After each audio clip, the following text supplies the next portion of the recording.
ಬಹಳ ಸಂತೋಷ ಸರ್.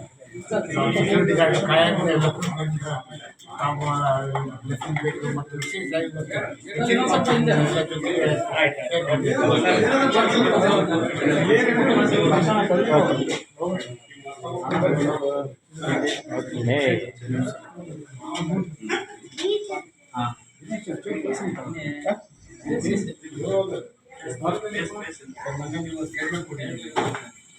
ನಿನ್ನೆ ಸ್ವಾಮೀಜಿ ಒಬ್ಬರು ಓಪನ್ನಾಗಿ ಸಿದ್ದರಾಮಯ್ಯ ಪ್ರೋಗ್ರಾಮಲ್ಲಿ ಹೇಳ್ತಾರೆ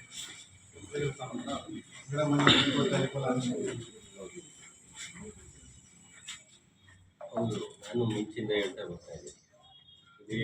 ನಿನ್ನೆ ಮುಖ್ಯಮಂತ್ರಿ ವಿಷಯ ಬಂದಾಗ ನಮಗೆ ಹಿಂದೆನೇ ಹೇಳಿದ್ವಿ, ಯಾರು ಸಹ ಮುಖ್ಯಮಂತ್ರಿ ಡಿ ಸಿ ವಿಷಯ ಮಾತಾಡೋಕ್ಕೆ ಹೋಗಬೇಡಿ ಅಂತ ಹೇಳಿದ್ರು. ಆದರೂ ಸಹ ಹಿರಿಯರೆಲ್ಲ ಏನು ಹಿರಿಯ ಸಚಿವರೇ ಮತ್ತೆ ಡಿ ಸಿ ಎಂ ವಿಷಯ ಇದ್ದಾಗ ನಾವು ಹಿರಿಯರು ನಾವು ಫಾಲೋ ಮಾಡಲೇಬೇಕಾಗ್ತದೆ. ಅದಕ್ಕೆ ಅವರು ಡಿ ಸಿ ಎಂ ಮಾಡೋ ವಿಷಯ ನನಗೆ ಅವ್ರು ಹೇಳೋದು ನೋಡಿದ್ರೆ 3 ಡಿ ಸಿ ಎಮ್ನ ಕೇಳ್ತಾರೆ.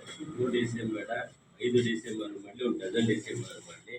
ಅದಕ್ಕಿಂತ ಮೊದಲು ಡಿ ಕೆ ಶಿವಕುಮಾರ್ ಸಾಹೇಬರು ಅವ್ರನ್ನ ಮುಖ್ಯಮಂತ್ರಿ ಮಾಡಿ ಡಿ ಸಿ ಎಂ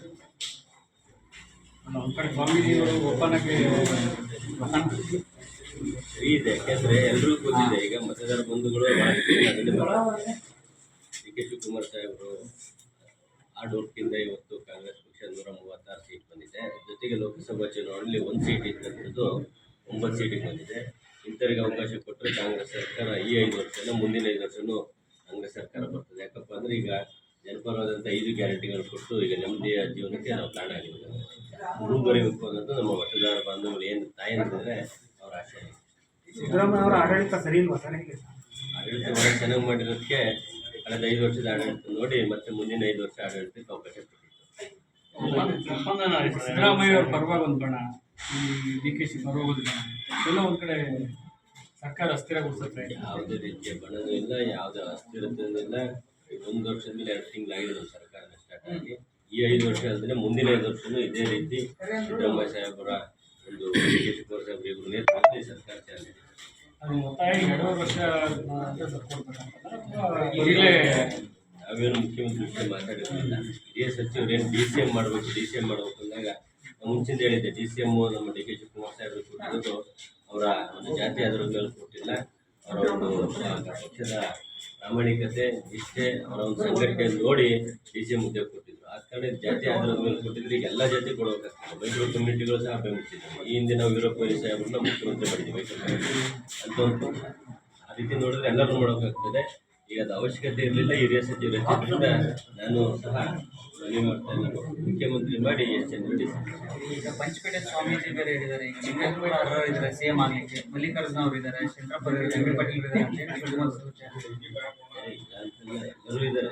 ಅವರು ಎಲಿಜಿಬಲ್ ಫಸ್ಟ್ ಲಿಸ್ಟಲ್ಲಿ ಇದ್ದಾರೆ. ಅವ್ರು ಮಾಡಿ ಮುಗಿದ ಮೇಲೆ ಯಾರನ್ನಾರು ಮಾಡಿ. ಶಿವಗಂಗ ಬಸವರಾಜ್ ಒಬ್ಬರೇ ಮಾತಾಡ್ತಾರೆ, ಎಲ್ಲರೂ ಮಾತಾಡ್ತಾ ಇದ್ದಾರೆ. ಮೀಡಿಯಾದವರು ಜಾಸ್ತಿ ನನ್ನ ಜೊತೆ ಚೆನ್ನಾಗಿರೋದು ನನ್ನ ಹತ್ರ ಬರೋದು ನಾನೇ ಅಧ್ಯಕ್ಷರು ಬದಲಾವಣೆ ಆಗ್ಬೇಕು ಅಂತ ಹೇಳಿ ಬದಲಾವಣೆ. ಈಗ ಮುಖ್ಯಮಂತ್ರಿ ಆದ ನಂತರ ಆಟೋಮೆಟಿಕಲಿ ಅಧ್ಯಕ್ಷ ಬದಲಾವಣೆ. ಈ ಅವಧಿಯಲ್ಲಿ ಸಿ ಎಂ ಮಾಡ್ತಾರೆ ಸರ್ ಡಿ ಕೆ ಶಿ? ಈ ಅವಧಿಯಲ್ಲಿ ಹಾಗೆ ಯಾರೋ ಇಂಥ ಪ್ರಯತ್ನಗಳು ಆಗ್ತಾ ಇದೆ. ಪ್ರಯತ್ನ ಏನಿಲ್ಲ, ಸ್ವಾಭಾವಿಕವಾಗಿ ಆಕ್ಚುಲಿ ಅವ್ರು ಅವಾಗಲೇ ಆಗಬೇಕಿತ್ತು. ರಾಜಕೀಯ ಬೆಳವಣಿಗೆಯಲ್ಲಿ ನಮ್ಮ ಸಿದ್ದರಾಮಯ್ಯ ಸಾಹೇಬರು ಹಿಂದಿನ 5 ವರ್ಷ ನೇತೃತ್ವದ ಸರ್ಕಾರ ಚೆನ್ನಾಗಿ ನಡೆಸಿದ್ರು ಅಂತೇಳಿ ಅವರಿಗೆ ಮತ್ತೊಮ್ಮೆ ಈ 5 ವರ್ಷ ಮುಖ್ಯಮಂತ್ರಿ ಆಗಿದೆ. ಶಿವಗಂಗ ಬಸವರಾಜ್ ಅವರಿಗೆ ಚಾರ್ಜ್ ಮಾಡ್ತಿದ್ದಾರೆ, ಅದಕ್ಕೆ ಮಾತಾಡ್ತಿದ್ದಾರೆ ಅಂತ ಹೇಳಿ ಶಾಮೂರ್ ಶಿವಶಂಕರಪ್ಪ ಅಂತ ಚಾರ್ಜಿಂದ ಏನಿಲ್ಲ. ಅವರು ಪಕ್ಷ ನಿಷ್ಠೆ. ನಮಗೆ ಇವತ್ತು ಹಸಿರಾಗಿದ್ದೀನಿ ಅಂದರೆ ನಮ್ಮ ಡಿ ಕೆ ಶಿವಕುಮಾರ್ ಆಶೀರ್ವಾದ ಅಂತ ಹೇಳಿ ಗಮನ ಕೊಡಬೇಕು. ನಾವು ಯುವಕರಾಗಿ ನಮ್ಮ ಪಕ್ಷ ಆದಷ್ಟು ಇನ್ನೂ ಜಾಸ್ತಿ ಸಂಘಟನೆ ಆಗಬೇಕು ಅನ್ನೋ ಉದ್ದೇಶದಿಂದ ಗಮನ ಕೊಡ್ತಾರೆ. ಹೈಕಮಾಂಡ್ ಇದಕ್ಕೆ ಮಂಡ್ಯ ಡಿ ಕೆ ಶಿವಕುಮಾರ್ ಅವರು ಅಭಿಮಾನಿಗಳು ಮಾತಾಡ್ತಾರೆ ತಲೆ ಕೆಲಸ ಸಹಜ. ನಾನು ಅಭಿಮಾನಿನೇ ಇಲ್ಲ ಅವರಿಗೆ, ಎಲ್ಲಿರೋ ಸರಿನೇ ಇದೆ. ಅಲ್ಲ, ಈಗ ನಿಮ್ಮ ಇದೆ ಹೇಳಿಕೆ ಇದೆ, ಇದು ಹಲವಾರು ಜನ ಶಾಸಕರಿದ್ದಾರೆ, ಒಬ್ಬರೇ ಹಿಂದೆನೂ ಹೇಳ್ತಾ ಇದ್ದೀನಿ.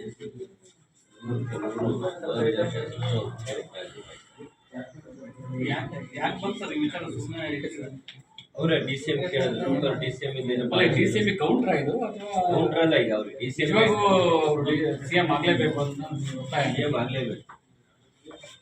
ಪಕ್ಷಕ್ಕೋಸ್ಕರ ಅವ್ರು ಆಗಬೇಕು. ಅಲ್ಲ ಸಿಎಂ ಆಯ್ಕೆ ನಡೀತಾ ಹೈಕಮಾಂಡಲ್ಲಿ ನಡೀತಾ ಇದೆ, ಅದಕ್ಕೆ ಹಿಂಗೆ ಅನ್ಕೊಂಡು ಅದೇ ರೀತಿ ಅದರ ಬೆಳವಣಿಗೆ ಅಂತಲ್ಲ, ಅವ್ರು ಹೇಳಿದ್ನಲ್ಲ ದೇವನ್ ಏನು 136 ಸೀಟ್ ಬಂದಾಗಲೇ ಮುಖ್ಯಮಂತ್ರಿ ಮಾಡೋವಾಗಿತ್ತು. ಅದ್ರ ನಡೆದಂಥ ರಾಜಕೀಯ ಬೆಳವಣಿಗೆಯಲ್ಲಿ ನಮ್ಮ ಸಿದ್ದರಾಮಯ್ಯ ಸಾಹೇಬ್ರು ಅವರು ಚೆನ್ನಾಗಿ ನಡ್ಕೊಂತ ಬರ್ತಿದ್ರೆ ಇವ್ರಿಗೆ ಡಿ ಸಿ ಎಂ ಬೇಕು ಅಂದಾಗ ಅನಿವಾರ್ಯ ಪರಿಸ್ಥಿತಿ. ಅಷ್ಟು ಜನ ಡಿ ಸಿ ಎಂ ಆಗ್ಬೇಕಂದ್ರೆ ಡಿ ಕೆ ಶಿವಕುಮಾರ್ ಸಾಹೇಬ್ರನ್ನ ಸಿ ಎಂ ಮಾಡಿ ಡಿ ಸಿ ಎಂ ಮಾಡಿ. ಅಲ್ಲ ಹಿಂದೆ ಒಂದ್ಸರಿ ಇದೇ ಥರ ನೀವು ಮಾತಾಡಿದಾಗ ಡಿಸೆಲ್ ವಿಚಾರ ಪ್ರಸ್ತಾಪ ಆದಾಗ ಮತ್ತೆ ತಣ್ಣಗಾಗಿದೆ. ಈ ಸಲ ತಣ್ಣಗಾಗುತ್ತೋ ಅಥವಾ ಯಾಕಂದರೆ ಬಿಜೆಪಿ ಒಂದು ಕಡೆ ಕಾಯ್ತಾ ಇದ್ದಾರೆ, ಎಲ್ಲೋ ಒಂದು ಕಡೆ ಗೌರ್ಮೆಂಟ್ ಸ್ಥಿರ ಆಗುತ್ತೆ ಬೇಡಿಕೆ ಹೆಂಗಾಗ್ತಿದೆ? 136 ಸೀಟ್ ಇದೆ, ಇಲ್ಲ 115 ಸೀಟ್ ನಾವೆಲ್ಲ ಬೇರೆ ಇದ್ದಿದ್ರೆ ಅವೆಲ್ಲ ರಸ್ತೆ 136 ಯಾವುದೇ ರೀತಿಯ ಸ್ಥಿರತೆ ಇಲ್ಲ. 105 ವರ್ಷ ನಮ್ಮ ಸರ್ಕಾರ ಸಂಪೂರ್ಣ ಗೋವಿಂದ ಕಾರಜೋಳ ಮಾತಾಡ್ತಾರೆ 40 ಜನ ಶಾಸಕರು ರೆಡಿ ಆಗಿದ್ದಾರೆ, 6 ತಿಂಗಳ ರಾಜಕೀಯ ಮಾಡಿ ಅಭ್ಯಾಸ ಅವರಿಗೆ 2 ಸಾರಿ ಅಧಿಕಾರಕ್ಕೆ ಒಂದು ಸಲ ಯಾವುದೋ ಆ ಒಂದು ನಿಟ್ಟಿನಲ್ಲಿ ಈಗಲೂ ಒಂದು ಪ್ರಯತ್ನ ಮಾಡೋಣ. ಸ್ಥಿರತೆ 40 ಜನ ಇದ್ದಾರೆ, ಇನ್ನೊಂದು 40